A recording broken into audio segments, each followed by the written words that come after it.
두 번째 작품은 흰 바람벽이 있습니다. 자, 제목 보니까 흰 바람벽이 있다 라고 하고 있죠. 이런 건 이제 백석이 다루고자 하는 어떤 대상이 되겠습니다.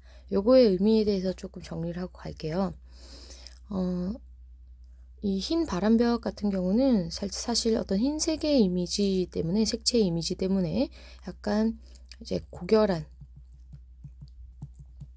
이미지, 약간 순백의 이미지를 나타내요. 근데 이게 왜 고결한 이미지냐 하면 이 흰 바람벽은 어떤 스크린으로서 나의 상념을, 나의 생각을 이제 투사해주는 기능을 하거든요. 자, 그러다가 보니까 이제 내 마음이 약간 고결하다, 약간 순수하다, 그런 나를 비추는 부분이 하얗다라고 하는 거기 때문에 나는 굉장히 고결하고 순수하다라는 이야기를 하는 소재이라고 보면 되겠습니다.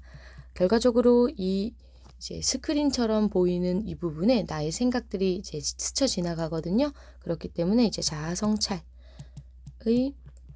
어떤 매개체로서도 기능한다. 이렇게 정리하고 들어갈게요. 자, 오늘 저녁 이 좁다란 방의 흰 바람벽에, 오늘 저녁이니까 이제 시간적인 배경, 이 좁다란 방 하고 있기 때문에 공간적인 배경인데요. 여기서 나의 처지가 드러나지. 좁다란, 자, 어떻다, 가난한 처지를 드러내는 소재 첫 번째입니다. 좁다란 방. 그리고 흰 바람벽에 하고 있죠. 시적 대상이 드러났어요. 아까 얘기했던 것처럼 흰색, 약간 순백의 이미지, 순수의 이미지가 들어가 있다. 좁다란 방은 우리 가난한 형편을 짐작할 수 있는 시어다, 이렇게 보면 되겠고요. 바람벽은 방이나 칸의 벽을 둘러막은 둘레의 벽이기 때문에 우리 방의 한 벽이라고 생각하면 되겠어요. 어쩐지 쓸쓸한 것만이 오고 간다. 자, 쓸쓸한 것만이 바람벽에 오고 간다. 이 바람벽은 나의 이제 정서를 투영하고 나의 내면을 드러내는 소재이기 때문에 바람벽에 쓸쓸한 것이 오고 간다는 것은 뭐예요? 나의 정서가 쓸쓸하다라는 이야기예요. 자, 그러면서 애상적인 분위기는 이제 슬픈 분위기, 좀 우울한 분위기, 그런 게 느껴진다 정도 봐주면 되겠습니다. 쓸쓸하다고 했으니까, 그지? 그래서 이 흰 바람벽은 어떤 기능을 한다고요? 부자하는 대상에 대해서 그리움을, 환기, 자, 요건 아직 안 나왔어요. 자아를 성찰하는 매개체 기능으로 이제부터 이제 나타날 것이다. 이런 걸 알아두시면 좋겠습니다. 이게 바람벽의 기능이다. 자, 이 흰 바람벽에 희미한 15촉 전등. 자, 희미한 15촉 전등 역시 우리가 가난함을 보여주는 소재예요. 우리 아까 가난함이 여기 좁다란 방, 이런 게 나의 처지를 드러내는 부분이었지. 가난투야, 가난투. 그러면서 지치운 불빛을 내어 던진대. 자, 전등이 불빛을 내어 던진다 라고 얘기를 하는데요. 이 지치운 불빛은 나의 어떤 상태를 얘기하는 단어가 되겠습니다. 뭐 어쨌든 지금 전등을 열심히 갈 만큼 막 돈이 여유롭지 않기 때문에 가난한 생활 형편이 드러났다라고 보면 되겠고요. 자, 지치운 불빛은 불빛이 지쳤대. 약간 의인화적인 표현이죠. 의인화된 표현이죠. 쓸쓸하고 고달픈 어떤 정서를 심화하는 소재이면서 이 지쳤다는 것은 내가 지쳤다라는 걸 얘기하겠지. 그지? 나의 상태다. 때그른 다낡은 무명샤스. 이것도 어때요? 굉장히 가난한 처지다. 가난 세 번째. 어두운 그림자를 쉬인데요. 어두운 그림자 역시 뭐겠어? 나를 얘기하는 거겠지. 그지?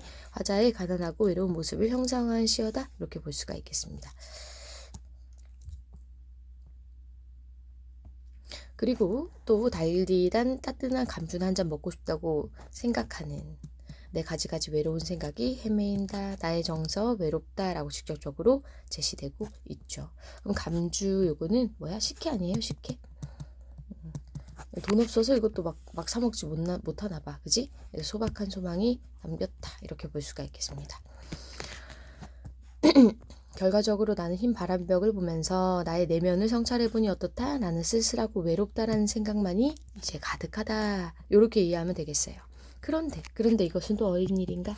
자, 그런데 이런 부분이 굉장히 중요해요. 왜요? 이것은 남신우주 유동 박시봉방이랑 좀 비슷하지. 시상의 전황이 일어나는 부분이니까. 흰 바람벽을 보면서 어떤 게 떠올랐습니다. 이 흰 바람벽에 내 가난한 늙은 어머니가 있대요. 자, 여기서 반복이 두 개가 돼요. 내 가난한 늙은 어머니, 내 가난한 늙은 어머니. 자, 결과적으로 내 마음속에 누가 생각이 났다? 맞아요. 늙은 어머니가 생각이 나는데 반복이지. 자, 반복은 항상 의미 강조예요.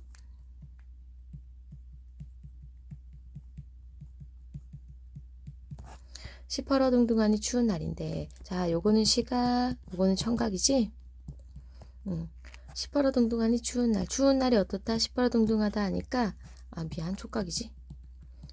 그럼 이걸 공감각으로 본다면 이제 촉각의 시각화로 볼 수가 있겠죠.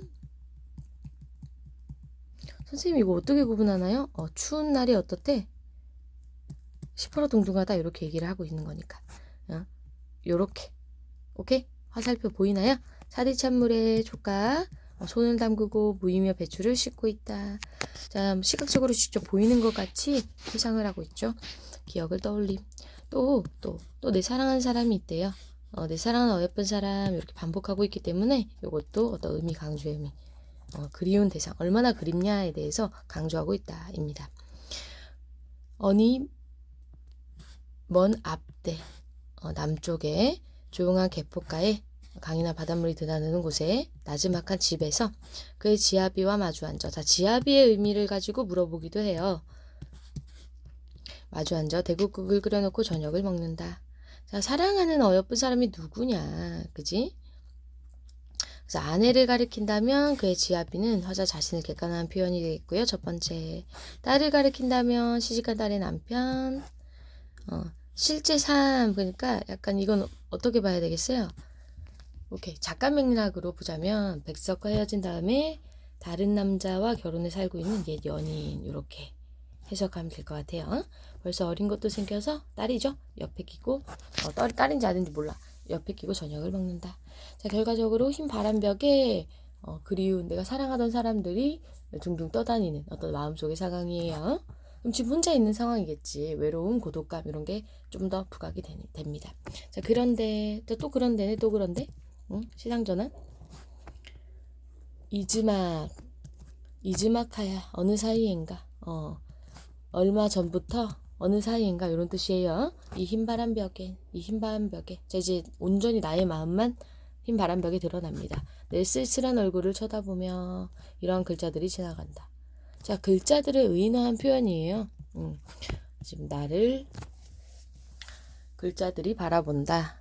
결과적으로 글자를 통해서 나의 내면적인 생각을 이제 가시적으로 드러냅니다. 주객전도식 표현이다.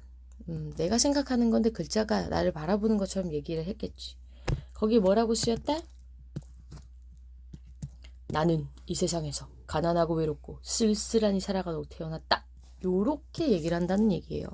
그러면 백석은 자신에 대해서 뭐라고 생각하는 거야? 내가 가난하고 외롭고, 자, 높고는 약간 고결하고, 그지?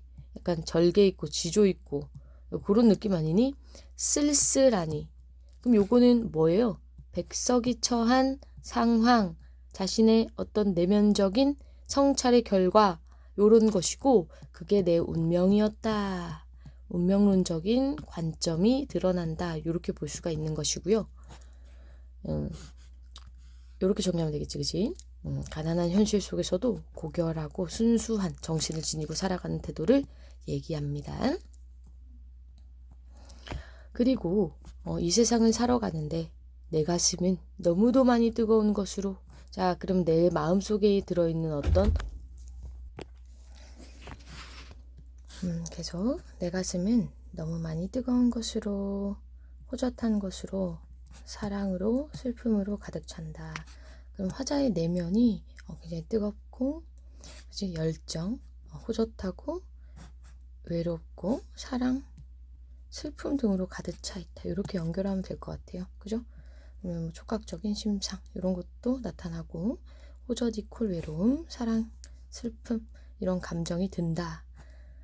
이런 식으로 얘기를 합니다. 요거는 두 번째 글자의 내용이겠죠. 그죠? 그래서 자신의 존재에 대한 운명적 태도 앤드 내면 심리를 제시했다 하면 오케이. 요렇게 이제 내용을 이해할 수가 있을 것 같아요. 자, 그리고 이번에는 나를 위로하는 듯이, 나를 울력하는 듯이, 뭐뭐하는 듯이. 그럼 이거는 이제 비유적인 표현이 되겠죠. 지규. 이런 글자들이 지나간대요. 자, 결과적으로 위로, 울력 해준다라고 하는 건데, 눈질을 하며 주먹질하며 이런 글자들이 지나간대. 그럼 이것도 의인화예요.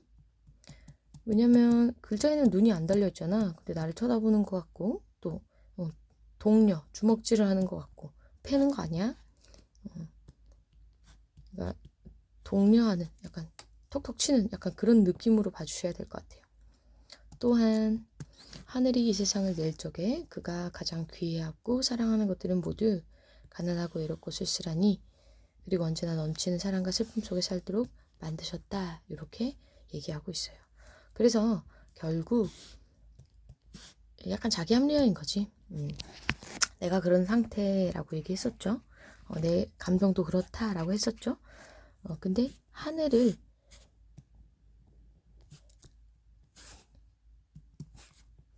어떻게 보는 거예요? 약간 모든 걸 결정하는 존재로 보면서, 조물주 창조주의 의미로 보면서 하늘이 소중하게 여기는 존재가 그렇게 살게끔 만들었다라고 생각하는 거예요. 그지? 그래서 자기 위안, 운명에 대한 긍정적인 수용 태도가 나타난다. 이렇게 봐야 된다는 얘기야. 여러분들이 저 태어났어. 여러분 꿈이 있어요? 꿈? 근데 내가 태어났더니 시를 너무 잘 쓰는 거야. 야, 소설 아니다. 시? 야, 시인으로 성공하기 쉽니? 솔직히 조금 어렵죠. 응? 시 쓰고 시집 팔아서 부자 되기가 힘들지 않나요? 그죠? 요즘 뭐 소설이 베스트셀러 되고 이런 거 많은데 막 시가 베스트셀러 되는 건 많이는 못 봤어. 자, 그렇기 때문에 여러분들이 태어났는데 시인, 거의 뭐 시인인 거야. 뭐 모든 걸 보고 시상이 떠오르고 막 그런단 말이야. 그지? 결국 어른이 돼도 조금 이제 뭐 시로 돈을 많이 못 버니 약간 가난할 수도 있겠고. 자, 그런 상황 속에서 이 백석은 어떻게 생각했다는 거야? 맞아. 자기 합리화가 일어났다는 거지. 그지? 이게 나의 운명이다. 하늘이 나를 너무 예쁘게 생각해서 그런 재주를 주었고 그렇게 살도록 만들었다. 이렇게 얘기를 하는 거예요. 그러면서 자신과 비슷한 소재들을 또 나열을 해줍니다. 초생딸, 바구짓꽃, 짝새, 당나귀. 이 짝새는 뱁새거든요. 참새 얘기해, 참새. 얘네도 어때? 너네 보름달로 태어날래? 초생달로 태어날래? 그지? 초생딸이 이건가요? 이건가요? 잘 모르겠다. 그지? 어쨌든 장미로 태어날래? 바구짓꽃으로 태어날래? 독수리로 태어날래? 참새로 태어날래? 백마로 태어날래? 당나귀로 태어날래? 얘네의 삶도 그렇다. 가난한 외로움, 고상함, 쓸쓸함, 사랑과 슬픔 속에 살도록 그렇게 만들어진 그 소박한 어떤 소재들이 나타나죠. 나랑 비슷한 소재들입니다. 또한 또 누구랑 동일시? 프랑스 잼, 도연명, 라이나 마리아 릴케. 얘네도 어떤 존재들이에요? 외롭지만 고결한 삶을 사는 이런 사람들 되게 약간 유명한 문인들이거든. 자, 이 모더니즘 시대에 백석이 얼마나 많은 외국의 문학을 읽었겠어요. 그죠?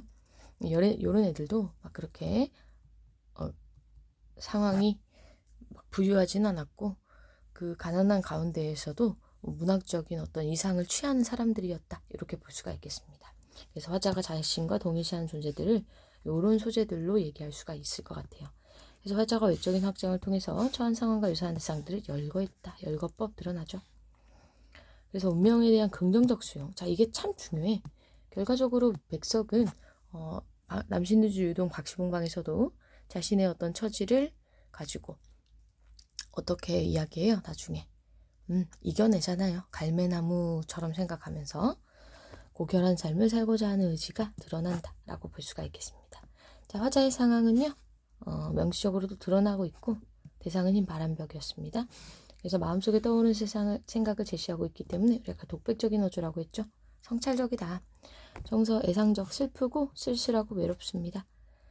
회상적, 어머니와 사랑하는 사람을 떠올리고요. 그리움도 느껴져요. 운명적인 태도, 이런 데서 운명적인 태도가 드러나고 긍정적 수용과 자기 위안, 고결함을 잃지 않고자 하는 의지가 드러났습니다. 됐죠? 성찰적, 자신의 삶을 성찰하는 태도가 나타나 있다. 흰 바람벽의 의미와 기능이에요. 첫 번째, 가난한 현실을 환기하는 소재. 흰 바람벽 자체가 그렇게 막 부유한 벽의 모습은 아니다. 화자의 내면 심리를 반영하는 스크린과 같은 역할을 한다. 이렇게 볼 수가 있겠고, 자아 성찰의 매개체다. 가난의 한편 나타난 시어도 나타났었죠? 또 글자들의 의미 뭐라고요? 첫 번째 운명론적인 태도를 얘기해주고 내면적인 것을 얘기해준다. 동실되는 대상, 하늘이 가장 귀해하는 것들로서 이런 것들이 있었다. 자, 표현 이런 거는 조금 독특한데요. 의식의 흐름에 따른 어떤 시상 전개, 그냥 생각나는 대로 짓거린다라고 볼 수가 있겠고, 감각적 이미지, 시각적으로 나타나죠. 또 촉각의 시각화 이런 것도 나타났기 때문에 이런 것들 봐주시면 되겠습니다. 가난하고 외로운 삶 속에서 고결함을 잃지 않고 살아가고자 하는 의지가 두드러진다. 이렇게 정리할게요.